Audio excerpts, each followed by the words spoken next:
யோவான் சுவிசேஷம் 1ஆம் அதிகாரம் 51ஆம் வசனம். பின்னும் அவர் அவனை நோக்கி வானம் திறக்கிறதையும் வானம் திறந்திருக்கிறதையும்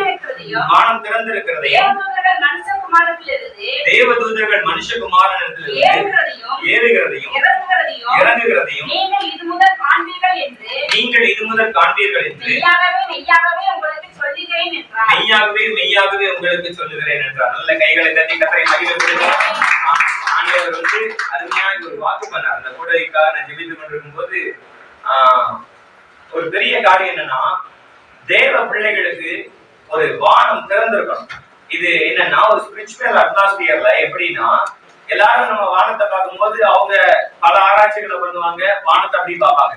ஆனா ஒரு தேவ பிள்ளை வானத்தை பார்க்கும்போது அந்த வானம் ஒரு திறக்கப்பட்ட வானமா இருக்கும்.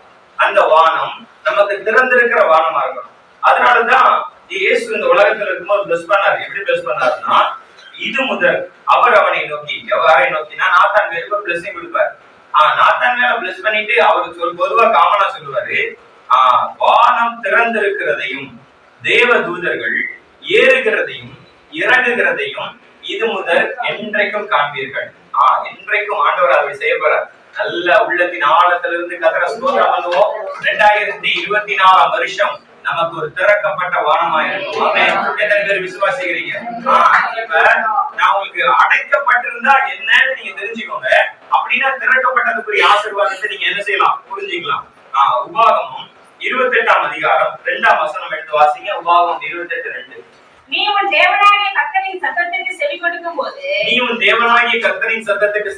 போது இப்பொழுது சொல்லப்படும் ஆசீர்வாதங்கள் எல்லாம் உன்மேல் வந்து உனக்கு பலிக்கும்.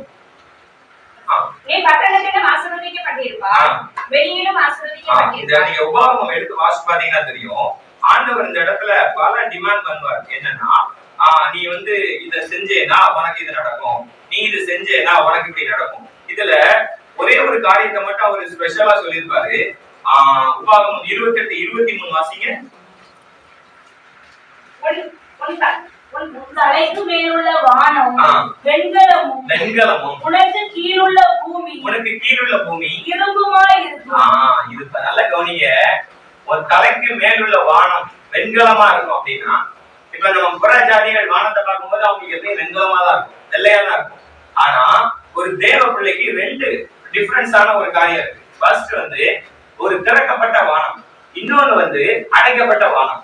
இப்ப திறக்கப்பட்ட வானத்தினுடைய செக்ஷன்ல நீங்க இருந்தீங்கன்னா உங்களுக்கு வர அந்த ஆசீர்வாதங்கள் தடை இருக்காது, உங்க ஜெபங்களுக்கு தடை இருக்காது, உங்களுடைய ஆசீர்வாதங்களுக்கு தடை இருக்காது. பட் ஆப்போசிட் சைடுல ஒண்ணு இருக்கு, அடைக்கப்பட்ட வானம். இந்த அடைக்கப்பட்ட வானம் எப்படி இருக்குன்னா வெண்கலம் மாதிரி இருக்கும். அப்படின்னா நீங்க என்னதான் ஒண்ணு எரிஞ்சாலும் ரிட்டர்ன் வரும், என்னதான் நீங்க பேசினாலும் ரிட்டர்ன் வந்துடும். இன்னொன்னு, பரலோகத்திலிருந்து வருகிற ஆசீர்வாதங்கள் இந்த வெண்கலம் மாதிரி நம்மளுக்கு வானம் இருந்துச்சுன்னு வச்சுக்கோங்களேன், அது நம்ம குடும்பத்துல இருக்காது. இந்த ரெண்டு டைரக்ஷன் தான் ஆண்டவர் நம்ம தேவ பிள்ளைகளுக்கு வச்சிருக்காரு. ஆனா ஆண்டவர் இந்த கூடைக்கு வரும்போது சொல்லி அனுப்பினார், நீ கூட்டமா ஜெபிக்கும் போது இந்த 2024ல வானம் நமக்கு திறந்தே இருக்கும். நல்ல கைகளை தட்டி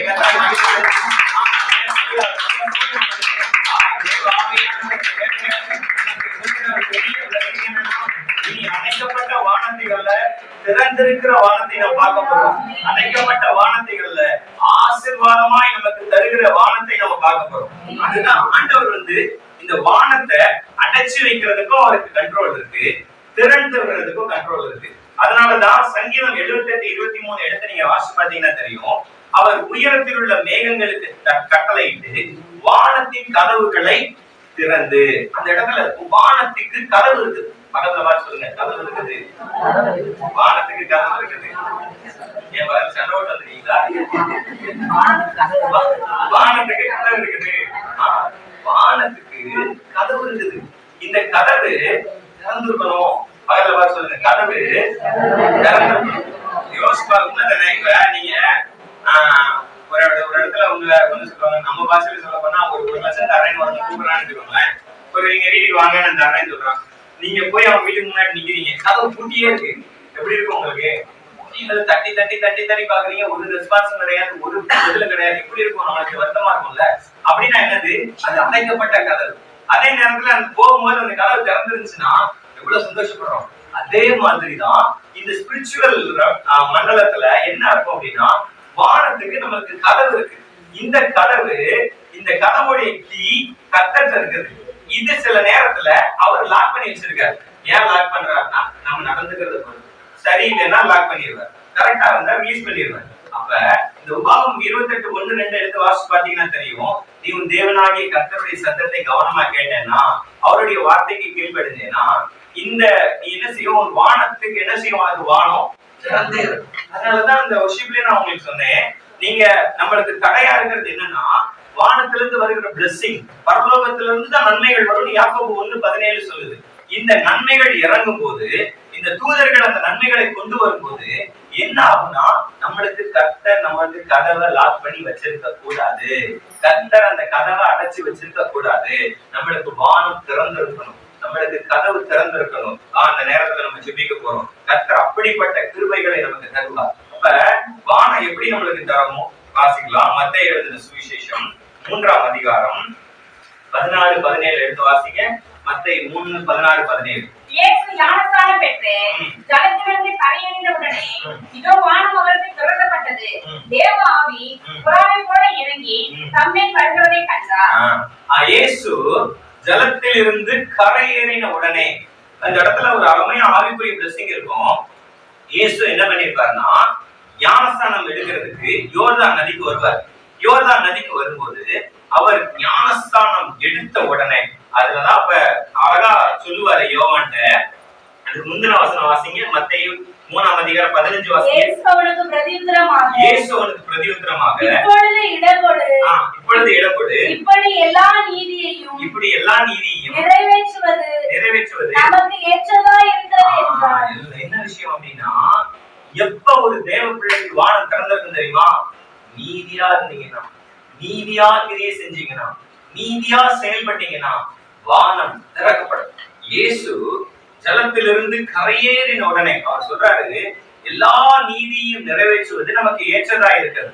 இப்படி சொல்லிட்டு அவர் ஞானஸ்தானம் எடுக்கிறார். நல்லா தெரிஞ்சுக்கோங்க, பிதாவுடைய பிள்ளைக்கு ஒரு செக்ஷன்ல வானம் திறக்கப்பட்டுதான் இருக்கணும். எப்பயுமே வானம் திறக்கப்பட்டு இல்ல, விசேஷமா அந்த இடத்துல அருமையா சொல்லியிருக்கு, அவர் ஜலத்திலிருந்து கரையேறின உடனே வானம் அவருக்கு திறக்கப்பட்டது. நல்ல கைகளை தட்டி ஏன் நான் இதை சொல்றேன்னா, ஒரு தேவ குமாரனுக்கே ஒரு செக்ஷன்ல ஒரு சீசன்ல வானம் திறக்கப்படணும். திறக்கப்பட்டுதான் அவர் அழகா சொல்றாரு, இவர் என்னுடைய நேசகுமாரன், இவர் மேல் பிரியமா இருக்கு. என்னன்னா, நீங்க நல்லா கவனிங்க, எனக்கு ஆண்டவருடைய சத்தம் கேட்கல பிரதர், எனக்கு ஆண்டவருடைய சத்தத்தை கேட்க முடியல. ஆண்டவர் பேசுறது எப்படி கேட்கணும் அப்படின்னு நீங்க நினைக்கிறீங்க. எப்படி கேட்க முடியும் அப்படின்னா, நீங்க நீதியா கிரியை செய்யும் போது, நீதியா செயல்படும் போது ஆண்டவர் அருமையா இவருடைய சத்தத்தை கேட்கறதுக்கு கிருபை செய்வார். நல்லா கவனிங்க, இவர் நீதியை நிறைவேற்றி முடிச்சதுக்கு அப்புறம் ஜலத்திலிருந்து கரை ஏறின உடனே வானம் அவருக்கு திறக்கப்பட்டது. வானம் அவருக்கு திறக்கப்பட்டது. நான் இப்ப கவனிச்சு பார்த்தேன், இயேசுக்கே ஒரு சீசன்ல வானம் திறக்கப்பட வேண்டியது அவசியமானால், பிதா அந்த டிக்ளரேஷனை கொடுக்கிறது அவசியமானால், உங்களுக்கும் எனக்கும் எவ்வளவு அவசியம். நம்மளுக்கு தெரியல, நம்ம சில ஆசீர்வாதங்கள் நமக்கு வராம இருக்கிறது காரணம் என்ன தெரியுமா? சில போராட்டங்கள் நம்ம எல்லைகள் இருக்கிறது காரணம் என்ன தெரியுமா? சில நேரங்கள்ல நம்மளுக்கு சில நேரத்துல வானம் அடைக்கப்பட்ட ஒரு நிலைமைக்கு போயிருது, வானம் அடைபட்டு இருக்கிற ஒரு நிலைமை இருக்குது. அதனாலதான் சில ஆசீர்வாதங்கள் நமக்கு டிஸ்டர்ப் ஆயிட்டே இருக்குது. இந்த காலை வேளை நம்ம ஜெபிக்க போறோம், நம்ம பார்க்க போறது ஒரு திறக்கப்பட்ட வானம், திறக்கப்பட்ட ஒரு வானம். நீங்க ஜெபிக்கும் போது உங்களுக்கு இருதயத்துல ஒரு காரியம் இருக்கணும், ஆண்டவரே நீங்க எனக்கு திறக்கப்பட்ட வானத்தை கொடுக்குறீங்க, இனி என் வானம் எனக்கு அடைக்கப்படக்கூடாது, வானத்தின் கதவு எனக்கு அடைக்கப்படக்கூடாது, வானம் ஒரு நாளும் என் ஜெபத்தில் அடைக்கப்பட்ட நிலைமையில இருக்கக்கூடாது, ஆசீர்வதிக்கப்பட்ட நிலைமையில கர்த்தர் நமக்கு வைத்து போறார். நல்ல கைகளை கட்டி மெசேஜுக்கு முன்னாடி இந்த நேரத்துல எங்களுக்கு ஹெவன் ஓபன் ஆகட்டும், ஆண்டவருடைய நாமத்தினால வானம் திறக்கப்படட்டும், ஆவியானவருடைய வல்லமையினால வானம் திறக்கப்படட்டும், வானம் திறக்கப்படட்டும். ஆண்டவரே, இனி நாங்கள் ஜெபிக்கும் போது எங்களுக்கு வானம் திறக்கப்பட்டதாக இருக்கணும். எல்லாரும் கேளுங்க, வானம் திறக்கப்பட்டதா இருக்கணும், வானம் திறக்கப்பட்டதா இருக்கணும், வானம் திறக்கப்பட்டதா இருக்கணும். ஒரு நாள் இனி வானம் அடைக்கப்பட்ட நிலைமையில இல்ல, இனி ஒரு நாள் வானம் நீங்க ஜெபிங்க, வானம் மூடப்பட்டதா. நல்ல கவனிங்க, வேதத்துல எழுதியிருக்கு இயேசுக்கே வானம் திறக்கப்படணும்னா உங்களுக்கு எனக்கு எவ்வளவு அவசியம், உங்களுக்கு எனக்கு எவ்வளவு முக்கியம். வானம் திறக்கப்படணும் இயேசுவின் நாமத்தினால. இயேசுவின் நாமத்தினால உங்க ஊழியத்துக்கு நான் bless பண்றேன், உங்க குடும்பத்துல bless பண்றேன், உங்க பிள்ளைகளுக்கு நான் bless பண்றேன். நீ வானம் திறக்கப்பட்ட ஒரு நிலைமை, வானம் திறக்கப்பட்ட ஒரு நிலைமை, வானம் திறக்கப்பட்ட ஒரு நிலைமை